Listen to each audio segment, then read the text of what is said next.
বাজারে ঘুরে সাধারণ মানুষের সঙ্গে সরাসরি যোগাযোগ, এই ভাবনাকে সামনে রেখে অভিনব কৌশলে ভোট প্রচারে নামলেন গোঘাটের তৃণমূল প্রার্থী নির্মল মাঝি।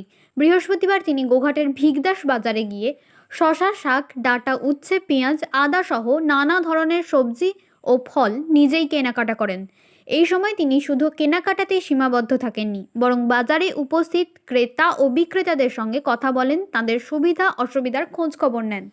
পাশাপাশি তিনি রাজ্যের মুখ্যমন্ত্রী মমতা বন্দ্যোপাধ্যায়ের বিভিন্ন জনকল্যাণমূলক প্রকল্প সম্পর্কে মানুষকে অবহিত করেন এবং সেই প্রকল্পগুলির সুফল তুলে ধরেন।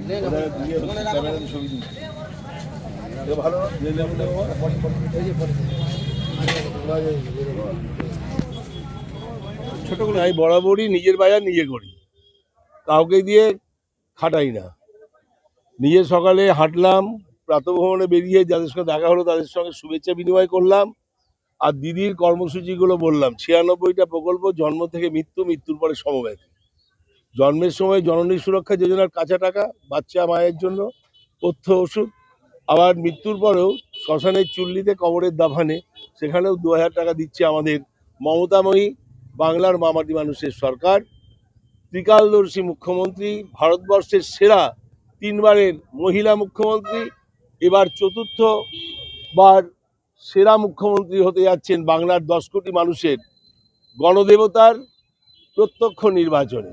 আগামী 29 তারিখ গোঘাটের মাটি থেকে দলে দলে উৎসবের মেজাজে ঘাসের ওপর জোড়া ফুলে ভোট দেবে। দিদি কাল এসছিলেন, বলেছিলেন গোঘাটে জিতবে তো। হাজার হাজার লক্ষ মানুষের কালো মাথার সমুদ্রের গর্জন বলেছে গোঘাট জিতবে। সবজি, আমি তো সবজি খেতে ভালোবাসি। পাতিলেবু থেকে আরম্ভ করে, আমি কাঁচা কলা থেকে আরম্ভ করে, কুমড়ো থেকে আরম্ভ করে, সজনে ডাঁটা থেকে আরম্ভ করে, পেঁয়াজ, আলু, রসুন, পুঁই শাক, কুমড়ো, এইগুলো বাজার করলাম। ফ্রিজে থাকবে, 7 দিনের মতো বাজার হয়ে গেল। আমরা কর্মীরা রাতে একবার, রাত্রি 12টা 1টা হলে প্রচার শেষে খাই। দিনের বেলা কিছু খাই না। সকালবেলায় ঠাকুর পুজো করি, শিব দুর্গা কালীর যেমন উপাসনা করি, আবার আল্লাহর দোয়াও চাই। একসঙ্গে বেরিয়ে আমরা মুড়ি ছোলা গাড়িতে রাখি, জল রাখি, মাঝে মধ্যে বেশি দরকার হলে একটু ORS খাই। সারাদিন মুড়ি ছোলা ভাজা খেয়ে গ্রামের মানুষের কারোর ঘরে একটু শরবত পাই, কারোর ঘরে একটু ডাব কেটে ডাবের জলও পাই। তারা ভালোবাসেন, তারা দিদির সৈনিক হিসেবে, দিদির দূত হিসেবে আমাকে মান্যতা দিচ্ছেন, স্বীকৃতি দিচ্ছেন। নিজের ঘরের ছেলে, বিনা পয়সার ডাক্তার, 40 বছরে 40 লক্ষ রুগীকে বিনা পয়সায় দেখেছি। 40 বছর দিদির সঙ্গে রাজনৈতিক কর্মী হিসেবে হেঁটেছি, দিদির সৈনিক হিসেবে হেঁটেছি, এখনো একটা নিজের ফ্ল্যাট করিনি।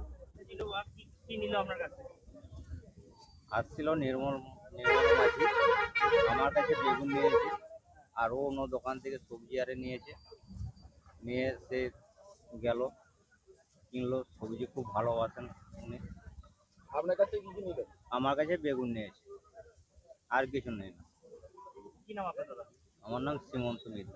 এই জায়গাটার নাম কি? এটা হচ্ছে তোমার ভিগদাস, গোঘাট থানা। প্রচারে বেরিয়ে জিনিসপত্র কিনলো? হ্যাঁ, প্রচারে বেরিয়ে জিনিসপত্র কিনলো। আর কিছু বললো নাকি প্রার্থী? না, আর কিছু বললো না। ভোট দেওয়ার কথা বলছেন? হ্যাঁ, মুখ্যমন্ত্রী মমতা বন্দ্যোপাধ্যায়কে দিদিকে ভোট দেওয়ার জন্য আবেদন করেছে।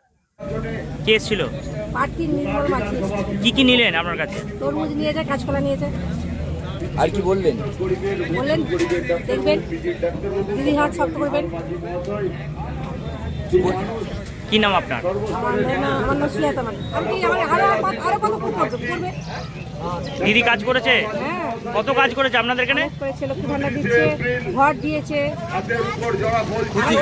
হ্যাঁ, রাস্তা করে দিলে বেশি খুশি হতো। নিউনুর সোফা সেন্টার, এখানে সমস্ত রকম সোফা পাইকারি ও রিটেলে বিক্রয় করা হয়। সমস্ত সোফা নিজস্ব কারখানায় তৈরি করা হয়। প্রোপাইটার হানিফ হোসেন খাঁ ও রুহুল হোসেন খাঁ, বড়ডোঙ্গল, হাটতলা, সিনেমা হলের সন্নিকটে, হুগলি। যোগাযোগ 7797170093 এবং 9382003105।